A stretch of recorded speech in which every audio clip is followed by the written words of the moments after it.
Equation 2 into equation 3, from equation 3 into equation 2 करो put. 0 is equal to K1 as it is, इस E की जगह मैं value put कर रही हूं E naught minus ES, value put कर दो E नॉट माइनस ES, उसके बाद S as it is, S लिख दो, minus K inverse ES minus K2 ES। अब इसको थोड़ा सा हम सोल्व कर लेते हैं।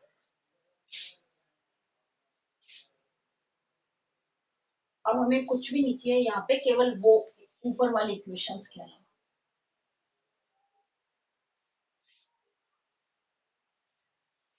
अब देखो, इस इक्वेशंस को मैं सोल्व कर रही हूँ, इस ब्रैकेट को खोलूंगी तो मैं क्या आएगा, 0 equal to K1 E naught into S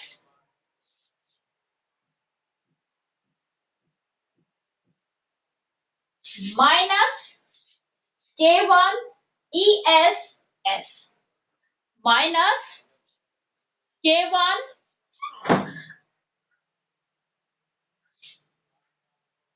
minus K1 ES S minus K1 ES, अब minus K inverse ES minus K2 ES। अब देखो, सेकंड टर्म, थर्ड टर्म और फोर्थ टर्म, इन तीनों टर्म में ES कंसंट्रेशन है, यहाँ पे भी है, यहाँ पे भी है, यहाँ पे भी। हमें वैल्यू किसकी निकालनी है, इस ES कंसंट्रेशन की। तो इन तीनों में मैं क्या करूंगी, ES को कॉमन ले लूंगी। तो क्या बन गया मेरा, 0 equal to K1 E naught S। अब देखो मैं कॉमन ले रही हूं माइनस ES, तो ES तो मेरा कॉमन आ गया। अब अंदर क्या क्या बचा, K1, अब ये माइनस का नहीं बचेगा, प्लस का हो जाएगा क्योंकि बाहर माइनस साइन ले रखा है K1 और ये S। फिर बाहर माइनस है तो ये भी किसके साइन में कन्वर्ट हो जाएगा, प्लस में। क्या बचेगा, K इनवर्स। फिर ये बाहर माइनस है तो ये भी किस में होगा, प्लस का K। इसकी वैल्यू निकालनी है हमें, इस ES की वैल्यू निकालनी है। तो इस पोर्शन को 0 के उधर ले जाओ, इस पूरे पोर्शन को जैसे ही मैं 0 के उधर ले जाऊंगी तो जो माइनस की वैल्यू है वो किस में कन्वर्ट हो जाएगी, प्लस की वैल्यू में कन्वर्ट हो जाएगी। तो मेरे पास क्या वैल्यू आ जाएगी,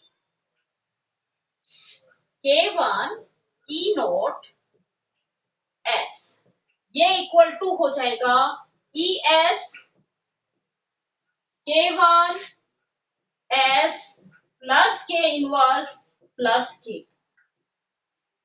इस वैल्यू को उठा के, क्योंकि आपको तो इसी की वैल्यू निकालनी है, तो इसके जितने भी मल्टीपल में है उस सारी वैल्यू को उठा के यहाँ पे अपॉन में ले आओ।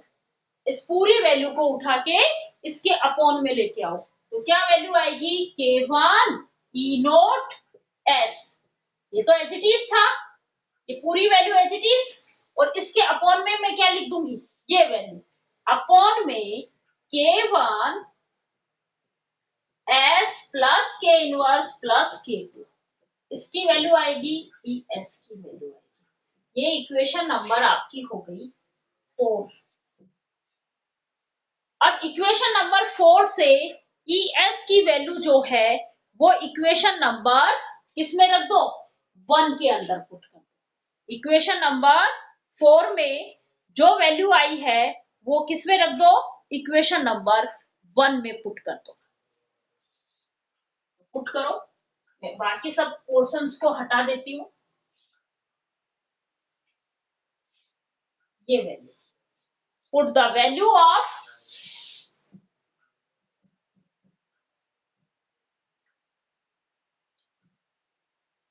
किसकी?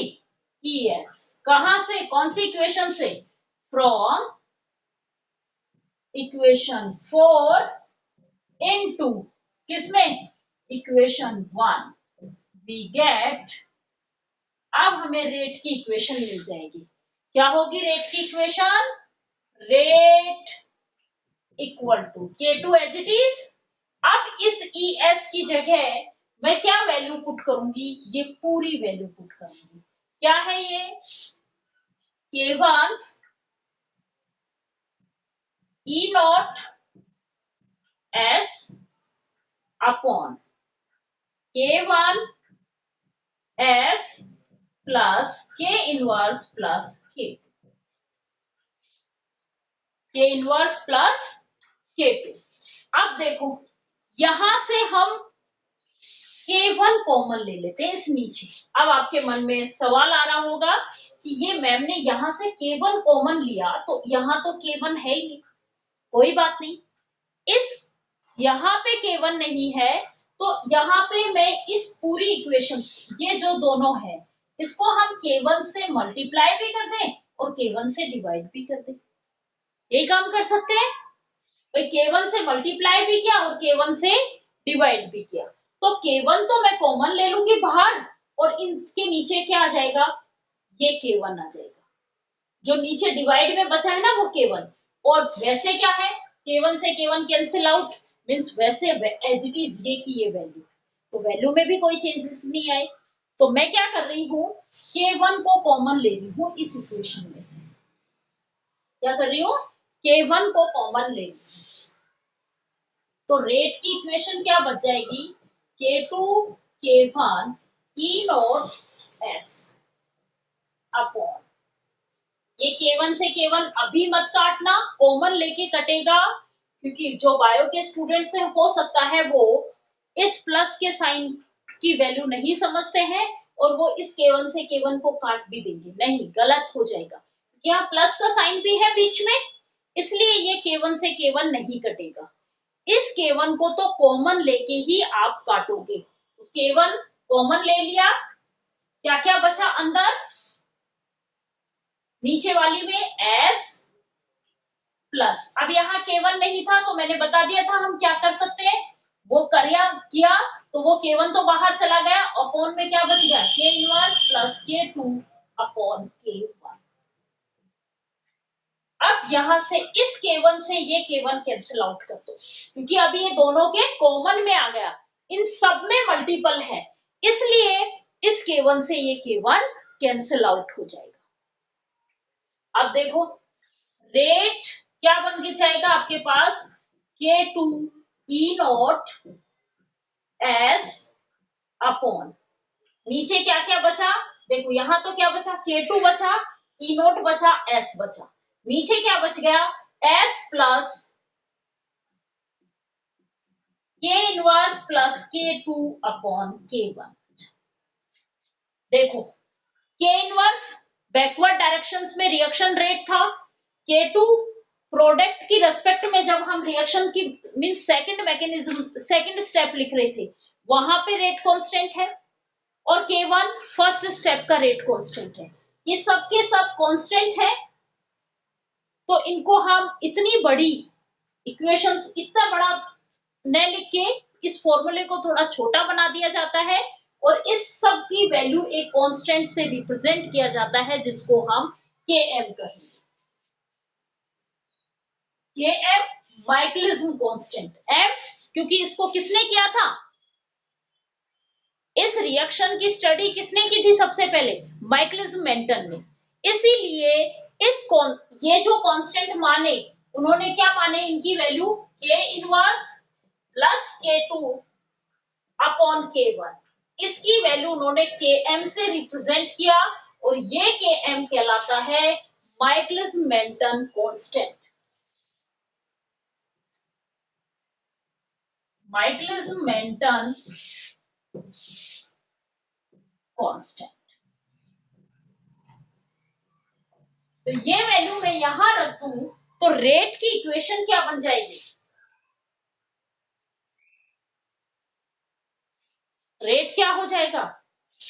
रिएक्शन का रेट होगा K2 E naught S upon, ऊपर तो एज इट इज कोई चेंज नहीं किया, नीचे क्या होगा S प्लस, इस पूरे की जगह मैंने क्या पुट किया Km।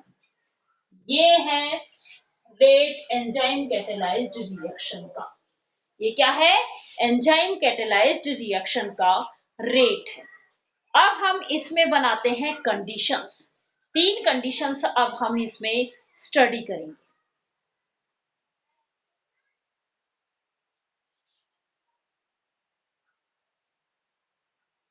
कंडीशंस अप्लाई करवाते हैं हम इसमें। इस रिएक्शन को ऊपर लिखती हूँ, इक्वेशंस को। रेट हमने निकाल लिया K2 E naught S upon S plus K।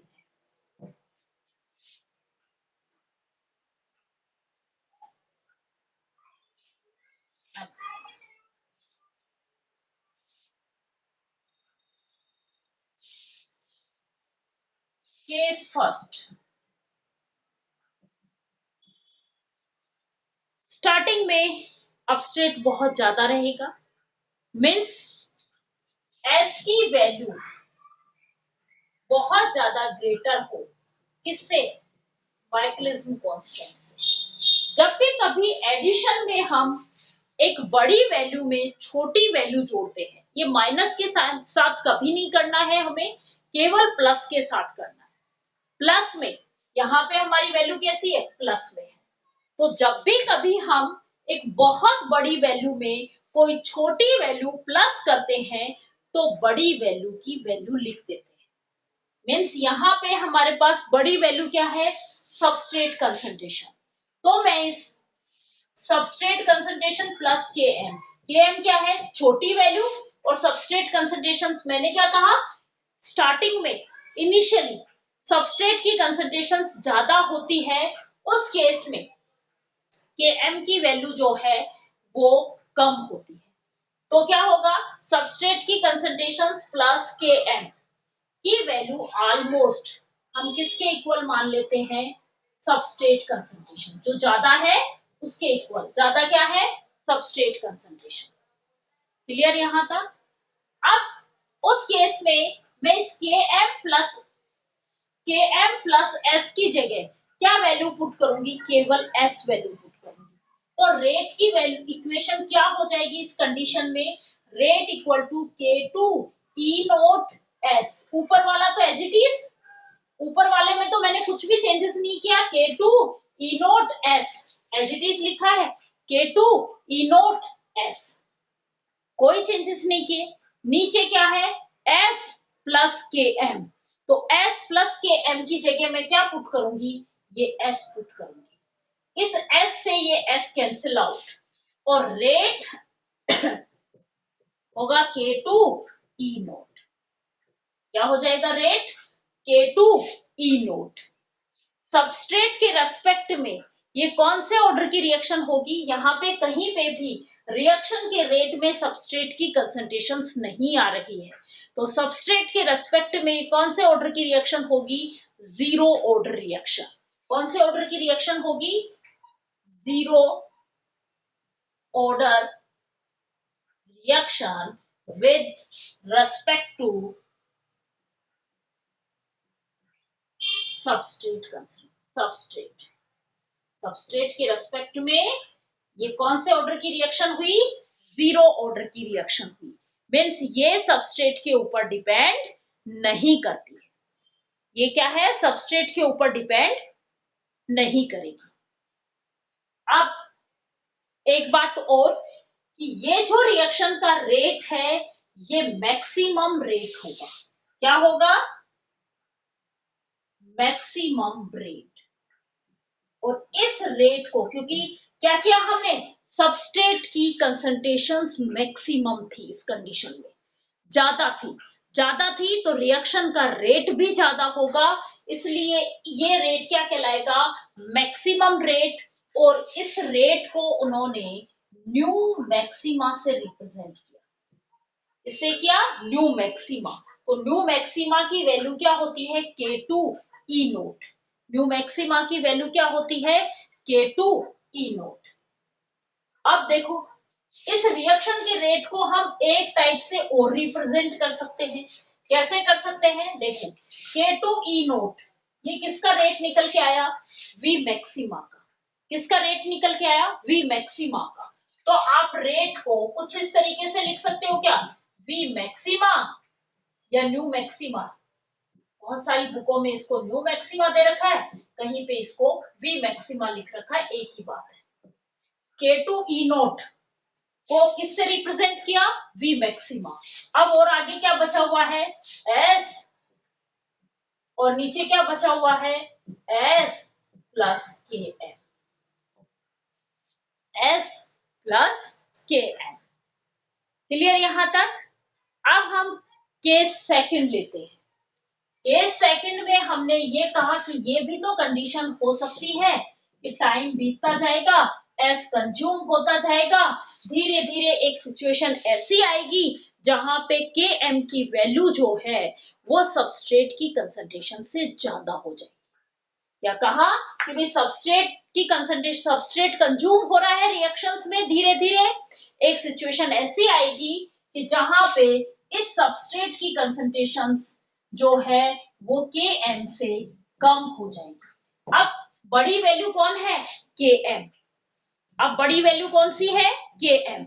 तो के एम है, तो ये एस प्लस के एम, इसकी वैल्यू अप्रोक्सीमेट किसके इक्वल हो जाएगी, के एम के इक्वल हो जाएगी।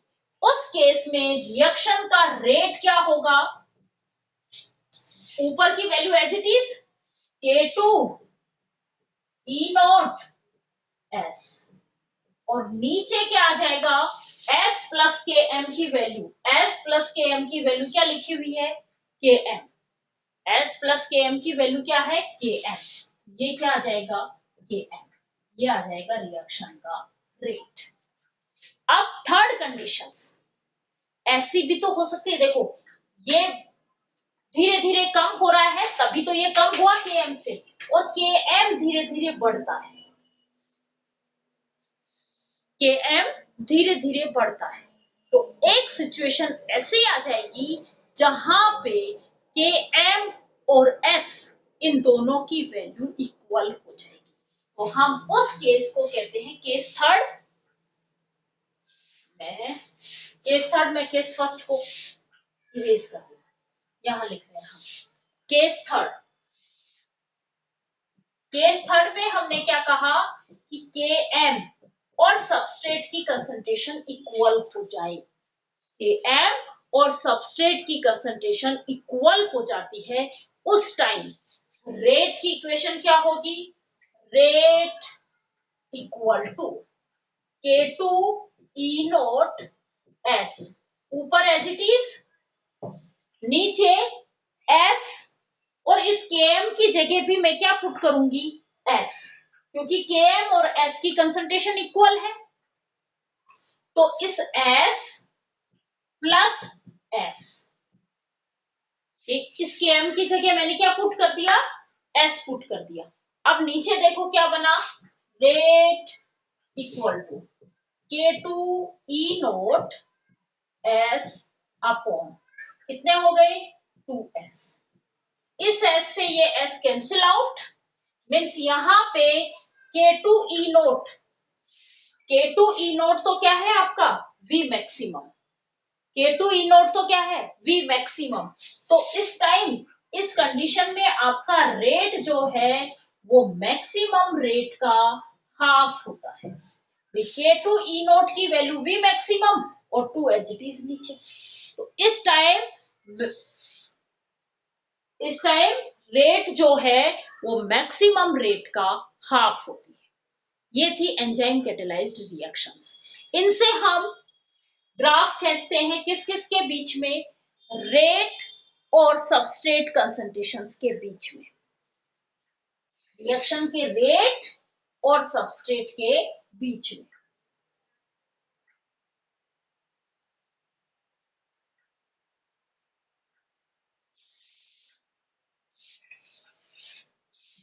Graph plot between rate versus and substrate concentration. क्या होगा, एक्स एक्सिस पे सबस्ट्रेट कंसंट्रेशन है और वाई एक्सिस पे रेट। जैसे जैसे सबस्ट्रेट की कंसंट्रेशंस इंक्रीज होगी, रेट की वैल्यू भी इंक्रीज होगी, मैक्सिमम पहुंच जाएगी। उसके बाद चाहे आप सबस्ट्रेट की कितनी भी कंसंट्रेशंस को इंक्रीज करो, सबस्ट्रेट की कंसंट्रेशन इंक्रीज करने पे रिएक्शन के रेट में कोई भी इफेक्ट नहीं पड़ेगा, क्योंकि हमने क्या लिखा है, वी मैक्सिमम। इसके बाद वी मैक्सिमम, मैक्सिमम रेट के बाद रिएक्शन एक सबस्ट्रेट की कंसंट्रेशंस को चेंज करते जाओगे तो भी रिएक्शन का रेट जो है वो कांस्टेंट रहेगा, वी मैक्सिमम के इक्वल। तो जैसे जैसे हम सबस्ट्रेट को इंक्रीज करेंगे, सबस्ट्रेट की कंसंट्रेशन कम होगी, रिएक्शन का रेट इंक्रीज होता हुआ चला जाएगा। जैसे जैसे कंसंट्रेशंस को इंक्रीज करेंगे मैक्सिमम पहुंच जाएगा, और उसके बाद चाहे आप कितना भी इंक्रीज करो इंक्रीमेंट नहीं आएगा। मीन्स यहाँ पे जो हमें रेट मिलेगा वो रेट कैसा है, वी मैक्सिमम, और इसकी वैल्यू क्या है, K2 E naught, K2 E naught. V maxima पे रिएक्शन का ऑर्डर क्या होता है, जीरो ऑर्डर। और आप जब भी हमने काइनेटिक्स में जीरो ऑर्डर रिएक्शन पढ़ी थी, ये जीरो ऑर्डर रिएक्शंस जो हैं, जब इनके रेट और कंसंट्रेशंस के बीच में ग्राफ खींचा जाता है तो रिएक्शन का जो रेट का जो ग्राफ है वो एक्स एक्सिस के पैरेलल आता है। मींस कंसंट्रेशन एक्सिस के पैरेलल लाइन मिलती है हमें, रिएक्शन के रेट पे कोई भी इफेक्ट नहीं पड़ता है, इसलिए ये यहाँ पे जीरो ऑर्डर रिएक्शन हो गई। यहाँ पे फर्स्ट ऑर्डर रिएक्शन है, इसलिए जो कर्व मिलता है वो आपको कैसा मिलेगा, एक्सपोनेंशियली इंक्रीमेंट हो रहा है। तो और इस मैक्सिमम रेट के हाफ रेट के रेस्पेक्ट में जो हमें ये वी मैक्सिमम बाय 2, इसके रेस्पेक्ट में ये जो पॉइंट मिलेगा, इस पॉइंट पे सबस्ट्रेट की जो कंसंट्रेशन है वो किसके इक्वल हो जाएगी, के एम के इक्वल हो जाएगी। तो इस ग्राफ का यूज करके हम किसकी वैल्यू निकाल सकते हैं, माइकलिस मेंटन कांस्टेंट की वैल्यू कैलकुलेट कर सकते हैं, क्योंकि ये वी मैक्सिमा का हाफ हमने निकाल लिया, इस रेट का जो हाफ है उसके रेस्पेक्ट में हम इस कर्व पे लाइन खींचते हैं, और उस लाइन से हम इस एक्स एक्सिस पे जहां पे ये मिल रहा है वो क्या होगा, सबस्ट्रेट की कंसंट्रेशंस किसके इक्वल हो जाएगी उस केस में, के एम के इक्वल। मींस वो पॉइंट हमें किसकी वैल्यू देगा, के एम की वैल्यू देगा। ये कौन से ऑर्डर की रिएक्शन है, ये फर्स्ट ऑर्डर रिएक्शन है। यहाँ पे यहां से यहां तक कौन से ऑर्डर की रिएक्शन है, ये फर्स्ट ऑर्डर की रिएक्शन है। ये हमने एंजाइम कैटेलाइज्ड रिएक्शन स्टडी की। Thank you students.